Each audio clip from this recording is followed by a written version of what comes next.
আসসালামু আলাইকুম সম্মানিত দর্শক। আশা করি আপনারা সবাই ভালো আছেন। আজকের আলোচনার বিষয়টি আমাদের সবার মনের ভেতরে ঘুরপাক খাওয়া একটি অত্যন্ত গুরুত্বপূর্ণ প্রশ্ন নিয়ে। ক্যালেন্ডারের পাতা উল্টালে সামনেই ১২ই ফেব্রুয়ারি, যেদিন আমাদের দেশের ইতিহাসের অন্যতম একটি শ্রেষ্ঠ নির্বাচন অনুষ্ঠিত হওয়ার কথা। কিন্তু আজ জানুয়ারির শুরুর দিকে দাঁড়িয়ে যখন মনোনয়নপত্র জমা দেওয়ার কাজও শেষ হয়ে গেছে, তখনও কি আমরা বুকে হাত দিয়ে নিশ্চিত করে বলতে পারছি যে নির্বাচনটা ১২ ফেব্রুয়ারিতেই হচ্ছে? নাকি পর্দার আড়ালে এমন কিছু ঘটছে যা এই তারিখটিকে বদলে দিতে পারে? আজকের আলোচনায় আমি এই বিষয়টির গভীরে গিয়ে কিছু সত্য এবং সমীকরণের কথা আপনাদের সামনে তুলে ধরতে চাই, যা হয়তো মূলধারার সংবাদ মাধ্যমে আপনারা সেভাবে পাচ্ছেন না। আপনারা নিশ্চয়ই খেয়াল করেছেন, গত কয়েকদিনে বাংলাদেশের রাজনীতিতে একটি বড় ধরনের গুণগত পরিবর্তন এসেছে। বিশেষ করে ভারতের পররাষ্ট্রমন্ত্রী এস জয়শঙ্করের আচমকা ঢাকা সফর এবং তার পরবর্তী ঘটনা প্রবাহ রাজনীতিতে নতুন করে ভাবনার খোরাক জুগিয়েছে। জয়শঙ্কর ঢাকায় এলেন, দেখলেন এবং বেশ কিছু গুরুত্বপূর্ণ বার্তা দিয়ে গেলেন। তিনি শুধু সরকারের উপদেষ্টাদের সাথেই কথা বলেননি, তিনি কথা বলেছেন বিএনপির ভারপ্রাপ্ত চেয়ারম্যান তারেক রহমানের সাথে, কথা বলেছেন জামাতে ইসলামের আমিরের সাথে। এই যে তিনি সবার সাথে কথা বললেন, এর মূল নির্যাসটা আসলে কি? কূটনৈতিক সূত্রের বরাতে আমরা যা জানতে পারছি তা হলো তিনি পরিষ্কারভাবে একটি বার্তা দিয়েছেন, আর তা হলো বাংলাদেশে একটি ইনক্লুসিভ কিংবা অংশগ্রহণমূলক নির্বাচন হতে হবে।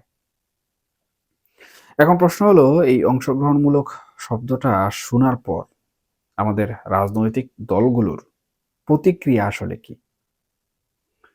আপনারা যদি গত কয়েকদিনের রাজনীতির মাঠের দিকে তাকান, তবে দেখবেন বিএনপি এবং জামায়াতে ইসলামের মধ্যে সম্পর্কের রসায়নটা হঠাৎ করে কিন্তু বদলে গেছে।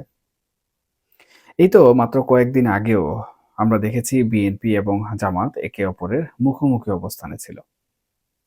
বিএনপির নেতারা জামায়াতকে নিয়ে কড়া সমালোচনা করছিলেন। আবার জামায়াতের ছাত্র সংগঠন, ছাত্র শিবিরের নেতারাও বিএনপি এবং তারেক রহমানকে নিয়ে বিভিন্ন স্লোগান দিচ্ছিলেন। পল্টনে চাঁদা উঠে লন্ডনে ভাগ যায়, এমন স্লোগানও কিন্তু আমরা শুনেছি।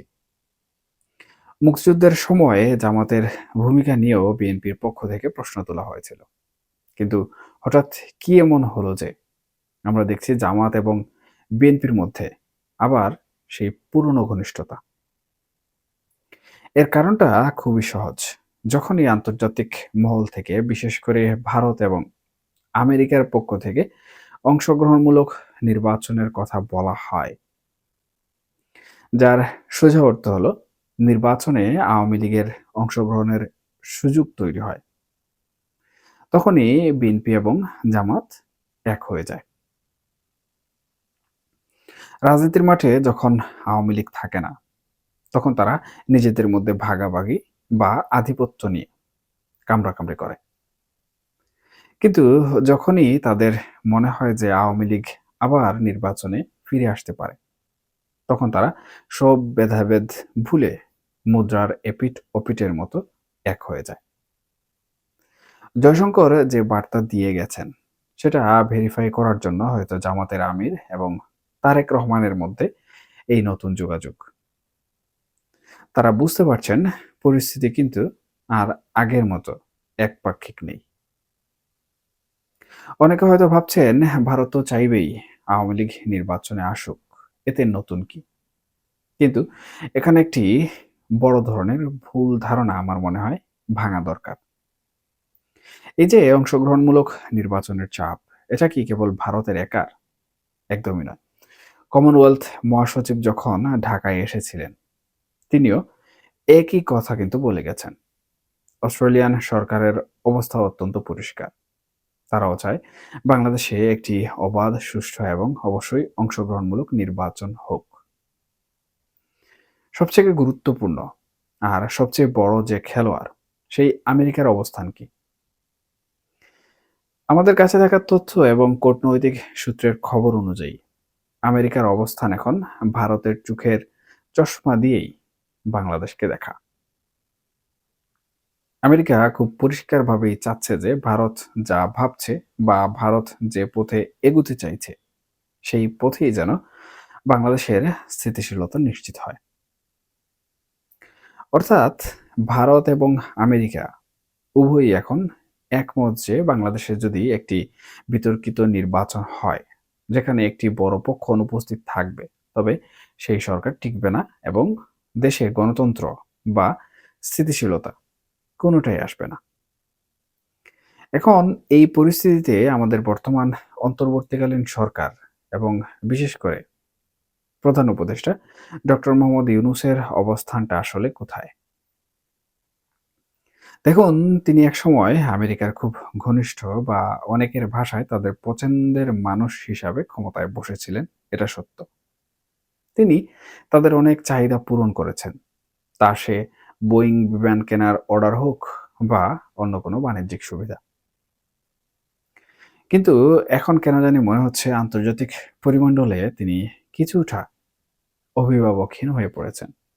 বিশেষ করে তার খুব কাছের বা তাকে যিনি সুরক্ষা দিতেন, সেই কেরি জ্যাকবসন বা সংশ্লিষ্ট কূটনীতিকরা যখন দৃশ্যপটে নেই বা বিদায় নিয়েছেন, তখন ডক্টর ইউনূসের জন্য পরিস্থিতিটা বেশ চ্যালেঞ্জিং হয়ে দাঁড়িয়েছে।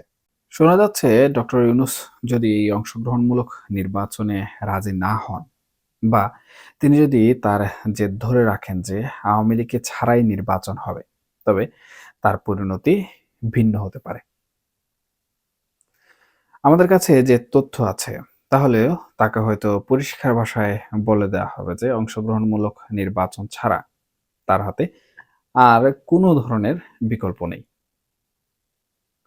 আর যদি তিনি তাতেও রাজি না হন, তবে প্রয়োজনে তাকে সরিয়ে দিয়ে অন্য কাউকে সরকার প্রধানের দায়িত্ব দেওয়া হতে পারে।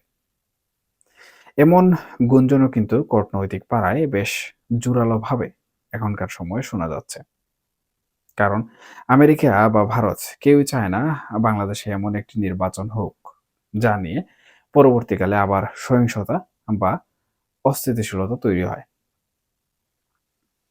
এরই মাঝে আরেকটি অত্যন্ত স্পর্শকাতর বিষয় নিয়ে আপনাদের একটু সতর্ক করতে চাই। আমরা সবাই সেন্ট মার্টিন দ্বীপ নিয়ে অনেক কথা বলেছি, সোশ্যাল মিডিয়ায় নানাভাবে কিন্তু ঝড় তুলেছি। কিন্তু আমাদের চোখের আড়ালে সোনাদিয়া দ্বীপ নিয়ে কি খেলা চলছে, তা কি আমরা সঠিকভাবে খেয়াল করতে পারছি? কদিন আগে আমাদের সেনাপ্রধান জেনারেল ওয়াকারুজ্জামান সেন্ট মার্টিনে গিয়েছিলেন, এটা আমরা সবাই জানি। কিন্তু তিনি যে সেখানে যাওয়ার আগে সোনাদিয়া দ্বীপেও গিয়েছিলেন, এই খবরটা আসলে কজন রেখেছেন? স্থানীয় সূত্রে জানা যাচ্ছে সোনাদিয়া দ্বীপে মার্কিন সেনাবাহিনীর কিংবা বিদেশিদের বিভিন্ন ধরনের তৎপরতা অথবা আগ্রহ লক্ষ্য করা যাচ্ছে। এই দ্বীপটি নিয়ে গোপনে কোনো নেগোসিয়েশন বা দরাদরি চলছে কিনা, তা নিয়ে আমাদের সজাগ থাকা দরকার। ডক্টর ইউনূস বা পরবর্তী যারা ক্ষমতায় আসবেন, তারা কি ক্ষমতার বিনিময়ে এই দ্বীপটি বিদেশিদের হাতে তুলে দেবেন? এই প্রশ্নটা কিন্তু এখন বড় হয়ে দেখা দিচ্ছে। সেন্ট মার্টিনের আড়ালে সোনা দিয়ে যেন হারিয়ে না যায়, সেদিকে অবশ্যই আমাদেরকে নজর রাখতে হবে। এখন ফিরে আসি নির্বাচনের তারিখের বিষয়ে। এই যে আন্তর্জাতিক চাপ, বিএনপি জামায়াতের নতুন মেরুকরণ এবং ডক্টর ইউনূসের উপর যে রাজনৈতিক চাপ সৃষ্টি হয়েছে, আমি মনে করি সব মিলিয়ে 12ই ফেব্রুয়ারি নির্বাচন হওয়াটা এখন প্রায় অসম্ভব বলে মনে হচ্ছে। কারণ একটি অংশগ্রহণমূলক নির্বাচন আয়োজন করতে হলে যে ধরনের রাজনৈতিক সমঝোতা কিংবা পরিবেশ দরকার, তা এখনো কিন্তু তৈরি হয়নি। আওয়ামী লীগকে যদি নির্বাচনে আনতে হয়, তবে তাদের জন্য মাঠ প্রস্তুত করা, তাদের নেতাকর্মীদের নিরাপত্তা নিশ্চিত করা এবং আইনি জটিলতাগুলো নিরসন করার জন্য ব্যাপক সময়ের প্রয়োজন। তাই যুক্তিসঙ্গত কারণেই ধরা হচ্ছে নির্বাচন পিছিয়ে যেতে পারে। এটি হয়তো ফেব্রুয়ারি থেকে পিছিয়ে এপ্রিল মাসে বা তারও পরে অনুষ্ঠিত হতে পারে। কারণ তাড়াহুড়া করে একটি একপাক্ষিক নির্বাচন করলে সেটা আন্তর্জাতিক মহলে গ্রহণযোগ্যতা পাবে না।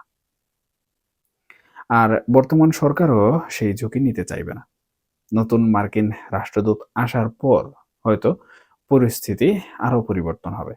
তিনি আসার পর সব দলের সাথে বসবেন এবং তখনই হয়তো নির্বাচনের চূড়ান্ত রূপরেখা বা সময়সীমা আমরা জানতে পারব। জামাত ইসলামী এবং বিএনপির বিষয়টি নিয়ে আরেকটু বলি। জামাত কিন্তু কোনোভাবে বসেনি। তারা ক্ষমতায় যাওয়ার জন্য মরিয়া হয়ে আছে। তারা একদিকে বিএনপির সাথে সখ্যতা দেখাচ্ছে, অন্যদিকে তলে তলে নিজেদের মতো করে গুছিয়ে নিচ্ছে। রয়টার্সের এক প্রতিবেদনে এসেছে যে ভারতীয় কূটনীতিকরা জামাতের আমিরের সাথে গোপন বৈঠক করেছেন। যদিও জামাত সেটা অস্বীকার করছে, কিন্তু রাজনীতিতে যা রটে তার কিছুটা হলেও ঘটে। এমনও তথ্য আছে যে জামাত আরো অনেক পক্ষের সাথে যোগাযোগের চেষ্টা করছে, যা হয়তো বিএনপির জন্য খুব একটা সুখকর খবর নয়। যদি কোনো কারণে আওয়ামী লীগবিহীন নির্বাচন হয়, তবে জামাত যে বিএনপিকে লেং মারবে না বা তাদের সাইড করে দিয়ে নিজেরাই ক্ষমতার কেন্দ্রে চলে আসার চেষ্টা করবে না, তার কিন্তু কোনো নিশ্চয়তা নেই। তাই বিএনপি এখন শাখের করাতের মতো অবস্থায় আছে। সব মিলিয়ে বাংলাদেশের রাজনীতি এখন এক গভীর ধোঁয়াশা এবং অনিশ্চয়তার মধ্য দিয়ে যাচ্ছে।